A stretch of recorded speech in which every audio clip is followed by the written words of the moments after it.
2-3 দিন ধরে এত গরম পড়েছে, তার জন্য ঠিক করলাম ঠান্ডা কিছু বানিয়ে নেওয়া যাক। আমি তৈরি করলাম আম পান্না। কী করে আম পান্না তৈরি করলাম সেটা আমরা দেখে নিই। 2টো আম আমি সিদ্ধ করে রেখে দিয়েছি আগের থেকে। বিট নুন নিয়েছি, আমি 200 গ্রাম চিনি নিয়েছি, জলজিরা নিয়েছি, আর 2 রকম ভাজা মশলা জিরে আর ধনে, আর এখানে গোলমরিচ নিয়েছি। এবার আমি আমটাকে ভালো করে খোসা ছাড়িয়ে নেব। এবার আমি আমটাকে ভালো করে হাত দিয়ে দিয়ে কষলে কাঠটা আমি বার করে নিলাম।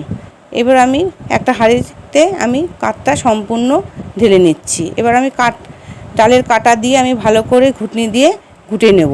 এবার আমি এক এক করে সব মশলাগুলো দেব। প্রথমে আমি চিনি দিচ্ছি সম্পূর্ণ। এবার আমি বিট নুন দেব, 2 চামচ মতন বিট নুন দিয়ে দিলাম।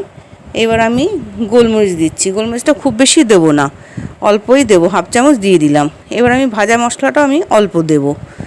এবার আমি 2 প্যাকেট আমি জলজিরা দিয়ে দিলাম। তারপরে আবার আমি ডালের কাটা দিয়ে সুন্দর করে আমি এটাকে ঘেটে নেব, যাতে ভালো সম্পূর্ণ মিশে যায় সুন্দরভাবে সব জায়গায়।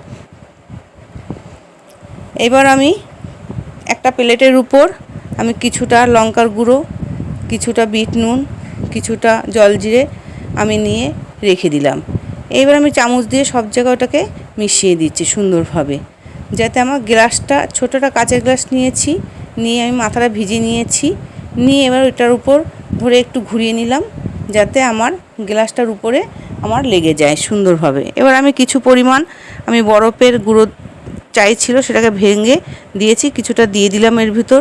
এবার আমি সম্পূর্ণ আমি ওটাকে ঢেলে দিলাম, শরবতটাকে ঢেলে দিয়ে একটু বিট নুন দিচ্ছি, অল্প করে করে দেবো যেহেতু আমার আগে দেওয়া ছিল। একটু আমি ভাজা মশলার গুঁড়ো দিলাম।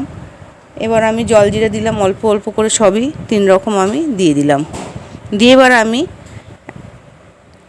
এবার আমি 2টো পাইপ দিয়ে দেব, দিয়ে আমার সার্ভ করা রেডি হয়ে গেল। এইভাবেই পরিবেশন করা যাবে। এরকম নতুন নতুন রান্না পাওয়ার জন্য পেজটাকে ফলো করুন, ভিডিওটাকে লাইক করুন, শেয়ার করুন। যদি আপনারা ফেসবুক থেকে ভিডিওটা দেখে থাকেন তাহলে পেজটাকে ফলো করুন, আর যদি ইউটিউব থেকে দেখে থাকেন তাহলে চ্যানেলটাকে সাবস্ক্রাইব করবেন। ধন্যবাদ।